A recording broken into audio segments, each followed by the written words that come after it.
యెషయా గ్రంథం 7వ అధ్యాయం 14వ వచనం. ఆలకించుడి, కన్యక గర్భవతి అయి కుమారుని కని అతనికి ఇమ్మానుయేలని పేరు పెట్టును.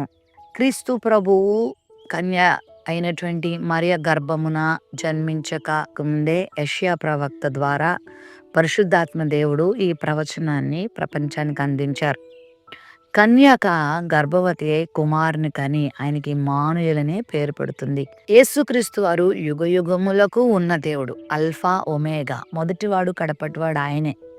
ఆయన ఆదియందు ఉన్నవాడు.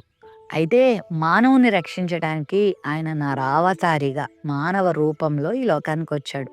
అయితే కన్యక గర్భమున పాపము లేనివానిగా ఆయన లోకానికి వచ్చాడు. ఆయనకి ఏమని పేరుందంటే ఇమ్మానుయేలు అని. ఇమ్మానుయేలు అనగా దేవుడు మనకు తోడు అని అర్థం. యేసుక్రీస్తు ప్రభువారు ఈ లోకానికి వచ్చిన కారణం ఏంటంటే మనకు తోడుగా ఉండడానికి. దేవుడు మనకు తోడు అనే విషయాన్ని ప్రజలందరికీ తెలియచేయడానికి ఆయన వచ్చాడు. ఈరోజు ప్రపంచం తోడు కోసం వెంపర్లాడుతుంది.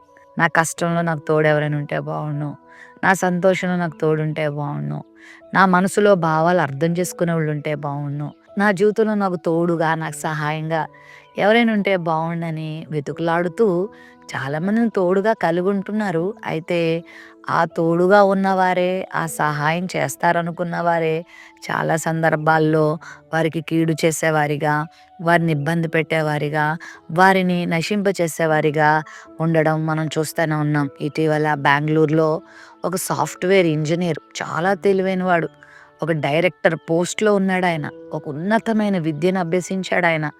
వివాహం చేసుకున్నాడు.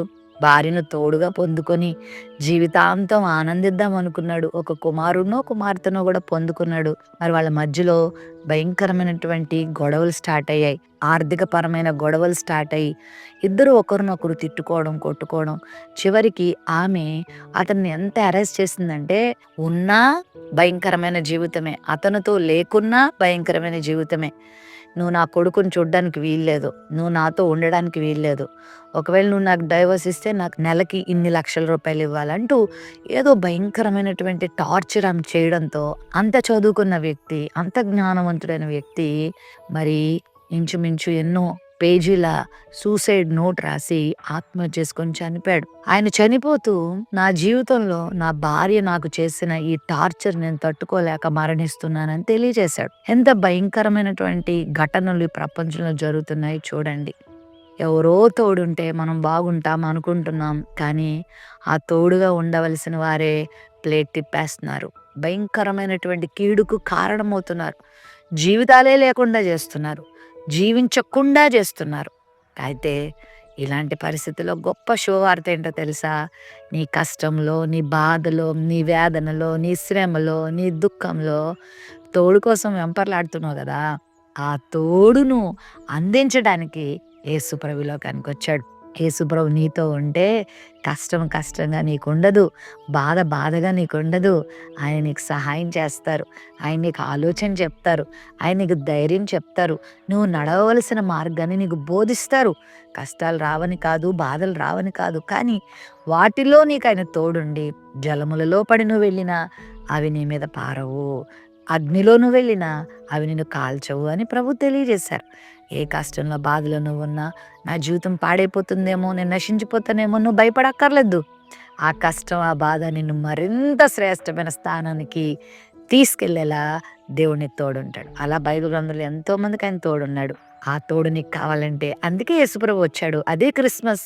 ఈరోజు యేసుక్రీస్తు ప్రభుని నీ గుండెల్లో నువ్వు చేర్చుకుంటే, ప్రభువా నీ తోడు నాకు కావాలి, ఇమ్మానుయేలు దేవా నువ్వు నాతో ఉండడానికి వచ్చావు, నీ తోడు నాకు కావాలని నువ్వు ఆయన ఆశ్రయిస్తే ప్రతి క్షణం, ప్రతి సందర్భంలో, ప్రతి చోట, ప్రతి విషయంలో ప్రభు నీకు తోడుగా ఉండి నీకు సహాయం చేసి నీకు ఆనందాన్ని ఇస్తారు. ప్రేమ నమ్మకం కలిగిన మా తండ్రి, ఇమ్మానుయేలు దేవునిగా మా కొరకు దిగి వచ్చిన తండ్రి, ఈ వాక్యం వినని బిడ్డలందరి జీవితంలో మీరు తోడుగా ఉండి ప్రతి విషయం ఆలోచన చెప్పి, ధైర్యం చెప్పి, వారున్న పరిస్థితి నుండి, వారున్న దీనస్థితి నుండి ఉన్నత స్థితికి వారిని చేర్చమని యేసు నామములో ప్రార్థిస్తున్నాం తండ్రి. ఆమెన్.